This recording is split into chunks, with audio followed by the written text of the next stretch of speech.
បាទសូមធ្វើការអនុញ្ញាតគោរពនឹងជម្រាបសួរពុកម៉ែបងប្អូននិងទស្សនិកជនជាទីគោរពនិងជាទីរាប់អានខ្ញុំបាទក៏សូមលើកយកនៅហោរាសាស្ត្រប្រចាំថ្ងៃ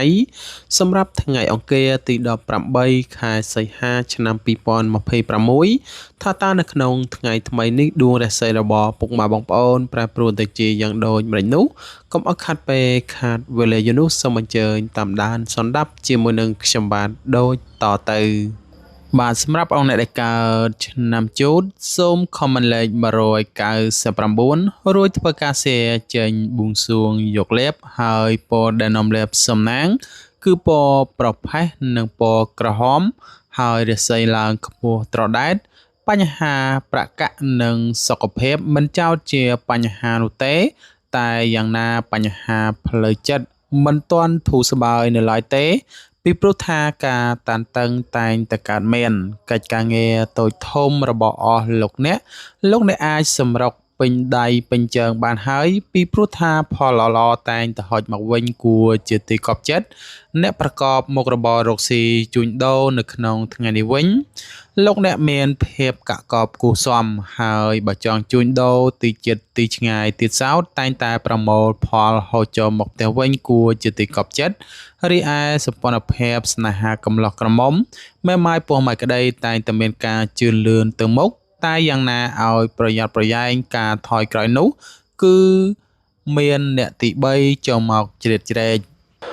បាទសម្រាប់អង្គអ្នកដែលកើតឆ្នាំឆ្លូវសូម comment លេខ268រួចធ្វើការបួងសួងយកលេបហើយរាសីល្អជាមធ្យមសម្រាប់ស្ត្រីនិងបុរសត្រូវមានមាត់កកុំឲ្យអត់គម្របឲ្យសោះប្រយ័ត្នកើតរឿងរ៉ាវចំនួនវិវាទកើតឡើងជាមួយនឹងអ្នកដទៃហើយមកលំបាកនៅគ្រាខាងមុខនៅថ្ងៃនេះដែរដំណើរជីវិតរបស់អស់លោកអ្នកស្ថិតនៅលើកំណាត់ផ្លូវរដិបរដបន្តិចម្លោះហើយធ្វើអ្វីក៏តែងតែមិនសម្រេចតាមបំណងឬក៏គោលដៅរបស់អស់លោកអ្នកនោះឡើយចូលមានការប្រុងប្រយ័ត្នប្រយែងបន្តិចទៅប្រសើរសម្រាប់អ្នកប្រកបមុខរបររកស៊ីជួញដូរនៅក្នុងថ្ងៃនេះការបោះទុនតូចធំត្រូវតែមើលលើភាពជាក់ស្ដែងមិនត្រូវធ្វើអ្វីដោយតក់ក្រហល់នោះឡើយពីព្រោះថាផលជាផ្លែផ្កាគឺពុំសូវកាក់កបនោះឡើយសម្រាប់ថ្ងៃនេះគឺមានការយឺតយ៉ាវខ្លាំងបំផុតហើយសម្រាប់ការធ្វើដំណើរកំសាន្តទីជិតទីឆ្ងាយចូលមានការប្រុងប្រយ័ត្នប្រយែងបន្តិចទៅប្រសើរសម្ព័ន្ធស្នេហាប្រុសស្រីវិញមានបញ្ហាប្រទាំងប្រទើគ្នាច្រើនមិនសូវជាផ្អែមល្ហែមនោះឡើយបាទសម្រាប់អង្គអ្នកដែលកើតឆ្នាំខាលសូម comment លេខ333រួចធ្វើការបួងសួងយកលេបហើយរាសីស្រត់ចុះនៅថ្ងៃនេះលោកអ្នកធ្វើអ្វីងាយនឹងមានការភ្លៀងភ្លាត់ហើយជួបបញ្ហាប្រឈមច្រើនហេតុនេះត្រូវប្រុងប្រយ័ត្នប្រយែងគ្រោះចាញ់បោកគេណាមួយកាត់ឡើងដំណើរជីវិតរបស់អស់លោកអ្នកមិនគប្ប្រសើរប៉ុន្មាននោះទេគឺជារឿយៗតែងតែជួបរឿងរ៉ាវបញ្ហាចូលមកលុកលុយយាយីច្រើនដូចនេះបើលោកអ្នកមិនប្រឹងប្រែងទប់ទល់ឱកាសការងាររបស់អស់លោកអ្នកនឹងបាល់ហួសធ្លាក់ទៅលើដៃអ្នកដទៃវិញជាមិនខានសម្រាប់អ្នកប្រកបមុខរបររកស៊ីជួញដូរទោះលោកអ្នកចេញធ្វើចំនួនទីជិតទីឆ្ងាយក៏បីមានការប្រុងប្រយ័ត្នប្រយែងប្រកាក់បន្តិចព្រោះងាយបាត់បង់នឹងតែងតែជួបមនុស្សមិនល្អចូលមកយាយីឈ្នានេះហើយការធ្វើដំណើរកំសាន្តទីជិតទីឆ្ងាយត្រូវមានការប្រុងប្រយ័ត្នប្រយែងទាំងពេលទៅនិងពេលត្រឡប់មកវិញទៅជីវិតរបស់អស់លោកអ្នកជួបតែភាពសុខសាន្តហើយសេចក្តីស្នេហាកំឡោះក្រមុំគឺពុំសូវមានភាពផ្អែមល្ហែមនោះឡើយចូលមានការប្រុងប្រយ័ត្នប្រយែងឈានដល់ការបែកបាក់បាទសម្រាប់អង្គអ្នកដែលកើតឆ្នាំថោះសូម comment លេខ698រួចធ្វើការបួងសួងយកលេបហើយរាសីស្រត់ចុះលោកអ្នកស្ថិតនៅលើអំឡុងថ្ងៃនេះដែរដួងរាសីគឺស្រត់ចុះម្លោះហើយធ្វើអ្វីឲ្យមានដំណើរការជីវិតជួបនៅបញ្ហាប្រឈមច្រើនចំពោះមុខការប្រកបកិច្ចការងាររបស់អស់លោកអ្នកទទួលរងក្រុមមនុស្សវាយប្រហារម្លោះហើយក៏បីមានការប្រុងប្រយ័ត្នប្រយែងបន្តិចទៅប្រសើរ សម្រាប់អ្នកប្រកបមុខរបររកស៊ីជួញដូរនៅថ្ងៃនេះបើមានការចាប់ផ្ដើមប្រកបមុខរបរថ្មីឃើញថាមិនសូវជាមានការជឿនលឿនទៅមុខប៉ុន្មាននោះទេតែបើការថយក្រោយនោះគឺងាយឆាប់រហ័សខ្លាំងណាស់ការប្រកបកិច្ចការងារនៅក្នុងថ្ងៃនេះគឺមិនសូវជឿនលឿនទៅមុខប៉ុន្មាននោះឡើយសម្រាប់ការធ្វើដំណើរកម្សាន្តទីជិតទីឆ្ងាយលោកអ្នកតែងតែជួបភាពសុខដុមទាំងពេលទៅនិងពេលត្រឡប់មកវិញរីឯស្នេហាកំឡោះក្រមុំមានការប្រឆាំងនឹងចងចាញ់ឈ្នះគ្នាច្រើននាំឲ្យរងការរកម្មរកុសមិនស្ទើរនោះឡើយបាទសម្រាប់អង្គអ្នកដែលកើតឆ្នាំរោងសូមខមមិនលេខ168រួចធ្វើការសៀបួងសួងយកលាភហើយរាសីគឺឡើងខ្ពស់ត្រដែតទាំងស្ត្រីនិងបុរសលោកអ្នកត្រូវចេះរៀបចំគ្រួសារនិងប្រកាសឲ្យបានល្អទៅពុំមានអ្វីនាំឲ្យពិបាករែកពុន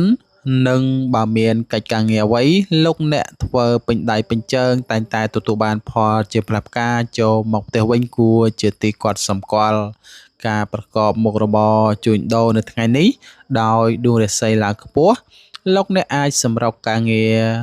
ពេញទំហឹងបានហើយពីព្រោះថាហុចផលមកវិញគួរជាទីគាប់ចិត្តអ្នកប្រកបចំនួនជួញដូរទីចិត្តទីឆ្ងាយលោកអ្នកអាចផ្លាស់ប្ដូរមុខរបរចាស់ឬក៏មុខរបរថ្មីធ្វើចំនួនតូចធំតែងតែផ្ដល់ផលល្អហើយការធ្វើដំណើរកម្សាន្តទីចិត្តទីឆ្ងាយតែងតែជួបភាពល្អប្រសើរនិងសុខសុវត្ថិភាពទាំងពេលទៅនិងពេលត្រឡប់មកវិញរីឯសេចក្តីស្នេហាកំឡោះក្រមុំមានបញ្ហាល្អកកផ្លូវចិត្តបន្តិចបន្តួចព្រោះថ្ងៃនេះអាចតក់ប្រមល់ធ្វើឲ្យគូស្នេហ៍របស់អស់លោកអ្នកអារម្មណ៍មិនសូវល្អប៉ុន្មាននោះឡើយបាទសម្រាប់អង្គអ្នកដែលកើតឆ្នាំម្សាញ់សូមខមមិនលេខ998រួចធ្វើការសៀបួងសួងយកលាភហើយរាសីរបស់អស់លោកអ្នកឡើងខ្ពស់ត្រដែតនៅថ្ងៃនេះបើលោកអ្នកពឹងពាក់ឬក៏ខ្ចីប្រាក់កាក់ពីនរណាម្នាក់តែងតែអាចសម្រេចជោគជ័យនិងបានតាមកម្រងក្រងទុកត្រឡប់មកវិញគួរជាទីពេញចិត្តដោយសារដួងរាសីឡើងខ្ពស់ដូចនេះគឺផ្ដល់ផលល្អក្នុងការសម្រុកកិច្ចការងា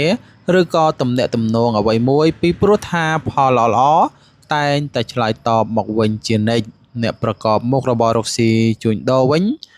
មានការរីកលូតលាស់ទៅមុខដូច្នោះជាឱកាសល្អក្នុងការផ្លាស់ប្ដូរមុខរបរថ្មីឬធ្វើចំនួនតូចធំបំផុតការធ្វើដំណើរកម្សាន្តទីជិតទីឆ្ងាយគឺមានសុខសុវត្ថិភាពទាំងពេលទៅនិងពេលត្រឡប់មកវិញចំពោះសម្ព័ន្ធភាពស្នេហាកំឡោះក្រមុំមេម៉ាយពុំម៉ាយក្តីតែងតែមានភាពផ្អែមល្ហែមល្អចំពោះគ្នាក៏ប្រសើរបាទសម្រាប់អង្គអ្នកដែលកើតឆ្នាំមុំមីសូមខមមិនលេខ555រួចធ្វើការសៀបួងសួងយកលាភហើយរាសីនៅក្នុងថ្ងៃនេះគឺស្រត់ចុះក្នុងពេលនេះបើទោះបីលោកអ្នកធ្វើអ្វីក៏ដោយតែងតែមានការប្រុងប្រយ័ត្នប្រយែងនិងមិនត្រូវធ្វើដោយការធ្វេសប្រហែសនោះឡើយដាច់ខាតមិនត្រូវជឿលើក្រុមមនុស្សពេកឡើយនាំឲ្យត្រូវចាញ់បោកគេដោយយថាហេតុក្នុងរយៈពេលនេះបើទោះបីជាលោកអ្នកប្រកបកិច្ចការងារអ្វីក៏ដោយដូច្នោះត្រូវតែមានការអត់ធ្មត់បន្តិចទៅប្រសើរហើយការងាររបស់អស់លោកអ្នកគឺមិនសូវជាល្អប្រសើរប៉ុន្មាននោះឡើយសម្រាប់ថ្ងៃនេះសម្រាប់អ្នកប្រកបមុខរបររកស៊ីជួញដូរក្នុងអំឡុងពេលនេះទោះបីលោកអ្នកតាក់ទងអ្នកដទៃរឿងប្រកាសឬក៏ប្រកបមុខរបររួមគ្នាអ្វីមួយគឺមិនផ្ដល់ផលល្អសម្រាប់អស់លោកអ្នកឡើយចូលមានការប្រុងប្រយ័ត្នប្រយែងបញ្ហាចាញ់បោកគេដោយយថាហេតុការធ្វើដំណើរកម្សាន្តទីជិតទីឆ្ងាយគឺពុំមានសុខសុវត្ថិភាពប៉ុន្មាននោះឡើយចូលមានការប្រុងប្រយ័ត្នប្រយែងបន្តិចទៅប្រសើររីឯស្នេហាប្រុសស្រីមានការប្រចែកប្រច័ណ្ឌដាក់ខ្លួននាំឲ្យឈានដល់ការបែកបាក់បាទសម្រាប់អង្គអ្នកដែលកើតឆ្នាំមុំមេរាសីរបស់អស់លោកអ្នកគឺល្អជាមធ្យមហើយលេខដែលនាំលាភសំណាងគឺលេខ168រួចធ្វើការសៀបួងសួងយកលាភបាទនៅក្នុងថ្ងៃនេះ ការសប្បាយចិត្តសប្បាយកាយលោកអ្នកគឺមានច្រើនបន្តិចហើយធ្វើអ្វីក៏តែងតែជឿនលឿនទៅមុខសន្សឹមជានិច្ចសម្រាប់ស្ត្រីនិងបុរសការប្រកបកិច្ចការងារនៅក្នុងថ្ងៃនេះដែរមុនសម្រាប់ចិត្តធ្វើអ្វីរឿងសំខាន់អ្វីមួយត្រូវចេះត្រួតពិនិត្យឲ្យបានគ្រប់ជ្រុងជ្រោយបើពុំនោះទេផលអាក្រក់ពិតជាតាមយាយីរបស់អស់លោកអ្នកជាមិនខានអ្នកប្រកបមុខរបររកស៊ីជួញដូរមិនត្រូវយកភាពច្រណែនឈ្នានេះដាក់ចំពោះមុខឡើយឬបង្ករឿងថ្នាក់ចំពោះអ្នកដទៃប្រយ័ត្នកើតឧបទ្រពចង្រៃការលក់ដូរក៏ពុំសូវកប់ប្រសើររីឯការធ្វើដំណើរកំសាន្តទីជិតទីឆ្ងាយគឺពុំសូវមានសុវត្ថិភាពប៉ុន្មាននោះឡើយរីឯសម្ព័ន្ធភាពស្នេហាកំឡោះក្រមុំបើចង់ជ្រើសរើសគូស្រករនៅក្នុងថ្ងៃនេះគឺកប់ប្រសើរបំផុតសម្រាប់ការជ្រើសរើសគូស្រករថ្មីបាទសម្រាប់អង្គអ្នកដែលកើតឆ្នាំវស្សាសូមខមមិនលេខ999រួចធ្វើការសៀបួងសួងយកលៀបហើយរាសីឡើងខ្ពស់ត្រដែតនៅថ្ងៃនេះរាល់កិច្ចការងាររបស់អស់លោកអ្នកបំពេញកិច្ចការងារអ្វីក៏ដោយតែងតែទទួលបានផលជាផ្លែផ្កាត្រឡប់ចូលមកផ្ទះគួរជាទីកប់ប្រសើរលោកអ្នកអាចទទួលបានដំណឹងល្អឬធ្វើអ្វីតែងតែមានភាពភ្លឺស្វាងនិងបើកភ្លើងបៃតងជានិច្ចចំពោះអ្នកប្រកបមុខរបររកស៊ីជួញដូរលោកអ្នកអាចបោះទុនតូចធំឬក៏ចូលហ៊ុនជាមួយអ្នកដទៃអាចទទួលបានផលជាផ្លែផ្កាត្រឡប់មកផ្ទះវិញគួរជាទីពេញចិត្តលោកអ្នកចង់ជួញដូរផ្លូវចិត្តផ្លូវឆ្ងាយតែងតែហុចផលជាផ្លែផ្កាគ្រាន់ជាទីកប់ចិត្តរីឯការធ្វើដំណើរកំសាន្តទីជិតទីឆ្ងាយតែងតែទទួលបានភាពសុខសេវសានទាំងពេលទៅនិងពេលត្រឡប់មកវិញនិងសម្ព័ន្ធភាពស្នេហាកំឡោះក្រមុំបើពុំទាន់មានគូគប់ពេលនេះគឺជាពេលវេលាល្អបំផុតបាទសម្រាប់អង្គអ្នកដែលកើតឆ្នាំរកាសូមខមមិនលេខ689រួចធ្វើការសៀបួងសួងយកលៀបហើយរាសីល្អជាមធ្យមការធ្វើដំណើរទៅណាមកណាក៏បីមានការប្រុងប្រយ័ត្នប្រយែងមិនអាចប្រមាថបាននោះឡើយអាចជះឥទ្ធិពលអាក្រក់ណាមួយមកវិញក្នុងថ្ងៃនេះលោកអ្នកគួរតែប្រុងប្រយ័ត្នប្រយែងរឿងឯកសារឬក៏កិច្ចការងារផ្សេងព្រោះងាយភ្លៀងភ្លាត់និងបាត់បង់ជាយថាហេតុអ្នកប្រកបមុខរបររកស៊ីជួញដូរការរកផលចំណូលជួបស្ថានភាពតានតឹងបន្តិចតែយ៉ាងណាប្រាក់ចំណូលរបស់អស់លោកអ្នកតែងតែហូរចូលមកសន្សំគ្រាន់ចិញ្ចឹមឆ្នាំងបាយរីឯការធ្វើដំណើរកំសាន្តទីជិតទីឆ្ងាយលោកអ្នកតែងតែជួបសុខសុវត្ថិភាពទាំងពេលទៅនិងពេលត្រឡប់មកវិញរីឯសម្ព័ន្ធភាពស្នេហាកំឡោះក្រមុំតែងតែមានភាពផ្អែមល្ហែមល្អចំពោះគ្នាប្រពៃបំផុតបាទសម្រាប់អង្គអ្នកដែលកើតឆ្នាំចសូមខមមិនលេខ222ហើយធ្វើការសៀបួងសួងយកលៀបហើយរាសីល្អជាមធ្យមក្នុងថ្ងៃនេះទោះបីលោកអ្នកធ្វើអ្វីក៏ដោយលោកអ្នកមិនត្រូវមានសេចក្តីសង្ឃឹមឲ្យខ្លាំងក្លាពេកនោះដែរព្រោះថាផលអាក្រក់នោះក៏មានតាមយាយីមួយចំនួនផងដែរត្រូវពិបាកឆ្លងកាត់ក្នុងពេលនេះដែរលោកអ្នកដែលកើតបញ្ហាក្នុងដំណើរជីវិតបន្តិចបន្តួចពិសេសការជួបរឿងខ្វល់ខ្វាយចិត្តតែយ៉ាងណាក៏មិនជួបព្យុះភ្លៀងដែលរហូតដោះស្រាយមិនចេញនោះដែរសម្រាប់អ្នកប្រកបមុខរបររកស៊ីជួញដូរវិញបើចង់បោះទុនតូចធំឬក៏ធ្វើអ្វីមួយលោកអ្នកត្រូវតែប្រញាប់ប្រញាល់ធ្វើពីព្រោះថាថ្ងៃនេះគឺផ្ដល់ផលល្អសម្រាប់ការធ្វើចំនួនជួញដូរទីជិតទីឆ្ងាយ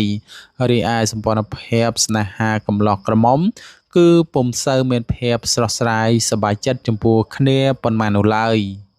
បាទសម្រាប់អង្គអ្នកដែលកើតឆ្នាំកុរសូមខមមិនលេខ777រួចធ្វើការសៀបួងសួងយកលៀបហើយរាសីថ្ងៃនេះស្រត់ចុះដោយសារដួងរាសីស្រត់ចុះម្លោះហើយលោកអ្នកធ្វើអ្វីតែងតែមានការប្រុងប្រយ័ត្នប្រយែងនិងមិនត្រូវជឿលើក្រុមមនុស្សពេកនោះឡើយនាំតែជួបផលលំបាកនៅគ្រាខាងមុខថ្ងៃនេះលោកអ្នកងាយនឹងមានភាព ភ្លៀងផ្្លាត់និងបញ្ហាច្រើនចូលចំពោះមុខហេតុនេះមុនធ្វើអ្វីមួយចូលមានការប្រុងប្រយ័ត្នប្រយែងនិងពិនិត្យឲ្យបានច្បាស់លាស់ទៅប្រសើរសម្រាប់អ្នកប្រកបមុខរបររកស៊ីជួញដូរនៅក្នុងថ្ងៃនេះបើលោកអ្នកចាប់ផ្ដើមប្រកបកិច្ចការងារចាស់ថ្មីគឺពុំសូវមានការជឿនលឿនទៅមុខប៉ុន្មាននោះដែរតែងតែប្រកបកិច្ចការងារអ្វីឃើញថាមិនសូវជាកប់ប្រសើរឡើយហើយការធ្វើដំណើរកំសាន្តទីជិតទីឆ្ងាយចូលមានការប្រុងប្រយ័ត្នប្រយែងបន្តិចទៅប្រសើររីឯសម្ព័ន្ធភាពស្នេហាកំឡោះក្រមុំមានភាពប្រចែប្រច័ណ្ឌដាក់ខ្លួននាំឲ្យឈានដល់ការបែកបាក់